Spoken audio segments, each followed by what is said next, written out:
நட்சத்திர கிரிக்கெட் நடத்தும் போது நிறைய சர்ச்சைகள், நிறைய விஷயங்கள் நானும் கேள்விப்பட்டேன். நானும் பார்த்துருக்கேன், நிறைய பேர் காட்டியிருக்காங்க. குதிரைக்கு லாடம் கட்டின மாதிரி ஒரே குறிக்கோள், அதை பற்றி எந்த சர்ச்சையும் நாங்கள் இந்த காதில் வாங்கி இந்த காதில் தான் விட்டுட்டோம். ஏன்னா இது எங்கள் வீட்டு ஃபங்க்ஷன் இல்லை, எங்கள் குடும்பம் நல்லா இருக்கணுன்றதுக்காக நாங்கள் பண்ணல.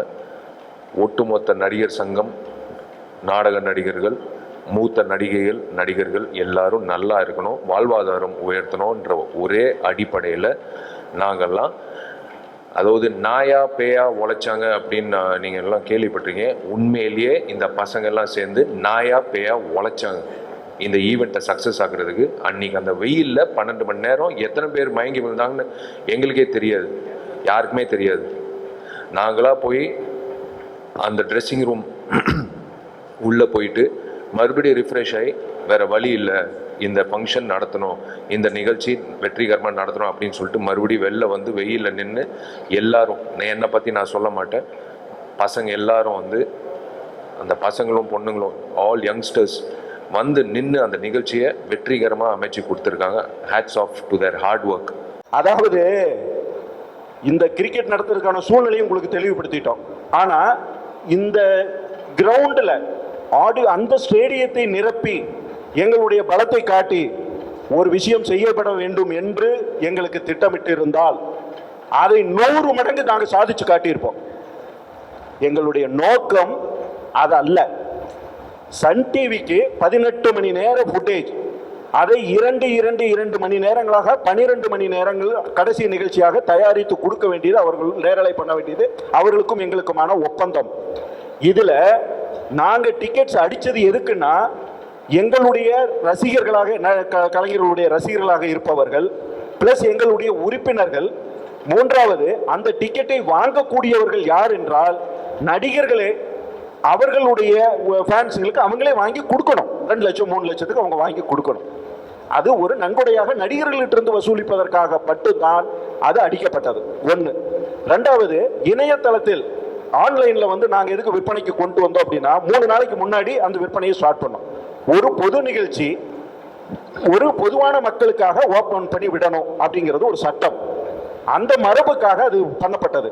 நாங்கள் கிரவுண்டில் மிகப்பெரிய அளவில் எது கூட்டமெல்லாம் நின்று அந்த நிகழ்ச்சியை நடத்த வேண்டும் என்று திட்டமிட்டு இருந்தால் விலை 50 ரூபாய் அப்படிங்கிற முறையில் கூட நாங்கள் அதை பதிவு பண்ணி செஞ்சிருக்க முடியும். ஆனால் போலீஸ் டிபார்ட்மெண்ட்டில் எங்களுக்கு இருந்த விஷயம் என்னன்னா, நிகழ்ச்சி என்பது பாதுகாப்புக்கு உட்பட்டது. உங்கள் உறுப்பினரையும் உங்கள் நாலேஜுக்கு உட்பட்டவர்களை மட்டும்தான் அங்கே நீங்கள் அரங்கத்தில் வைத்திருக்க வேண்டும். இது ஸ்டேடியத்திலேயே எங்களுக்கு இருந்த கட்டளை. பாதுகாப்பு கருதி மிகப்பெரிய காலகட்டங்களில் இது விளையாட்டுக்கு கொடுக்கப்படவே இல்லை, பிரச்சனையில் இருக்கு. அப்படி இருக்கும்போது மிகப்பெரிய உத்தரவாதங்கள் அடிப்படையில் தான் எங்களுக்கு அந்த நிகழ்ச்சிக்கு அனுமதியே கிடைத்தது. அதனால அங்க கூட்டம் இல்லை அப்படின்னா இல்லை, இதை மறைக்கிறதுக்கு என்ன இருக்கு? நீங்களாம் தானே உட்கார்ந்துருந்தீங்க, மறைக்கிறதுக்கு என்ன இருக்கு? இல்லை. ஆனா நாங்க என்ன நோக்கத்துக்கு செயல்படுத்தமோ, நாங்க என்ன திட்டமிட்டமோ அவ்வளவுதான். தேவி மேடம், அவங்க விஜயகுமாரி மேடம்லாம் கலந்துட்டாங்க, சீனியர் மோஸ்ட் நடிகை அப்படிலாம் சொன்னீங்க, ரொம்ப சந்தோஷமாக இருந்தது. அதுமாரி இப்போ கிரிக்கெட்லேயே பெண்கள் கிரிக்கெட்னு ஒன்று இந்தியா லெவல்லே வந்துருச்சு. அதுமாரி நீங்கள் ஆண்கள் மட்டும்தான், அவங்களாம் உங்களை இது பண்ணாங்க நடிகைகள்லாம். பட் நான் கேட்குறது பெண்களுக்கான நடிகைகளுக்கான ஒரு கிரிக்கெட் பண்ண இப்போ வேறு ஃபண்டு வேறு 6 மாதத்துக்கு தான் இருக்குன்னு சொன்னீங்க. நான் 8 கோடி ரூபா சொன்னோம் இல்லையா, அதில் ஒரு 8 அங்கே இருக்கு. கண்டிப்பாக நீங்கள் சொல்கிறத பரிசீலனை பண்ணுவோம். அது 16 கோடி ரூபாயை கலெக்ட் பண்ணுறதுக்கு முயற்சி பண்ணுவோம். நடிகர்கள் வச்சுக்கிட்டு நிகழ்ச்சி நடத்துறது ரொம்ப சுலபம், ரொம்ப டயர்ட் ஆயிடுச்சுங்க. எல்லா நண்பர்கள் all of them are close friends, but ரொம்ப டயர்ட் ஆயிடுச்சு.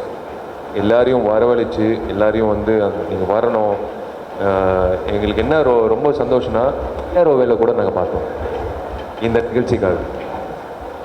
ஜான்சன் சார், ரியாஸ் பாய், எல்லா பாபு சார், ப்ரொடக்ஷன் மேனேஜர் வேலை கூட பார்த்தோம். பவுன்சர் வேலை நான் முதல் தடவையாக கார்த்தி பவுன்சராக நான் பார்த்தேன் கிரவுண்டில்.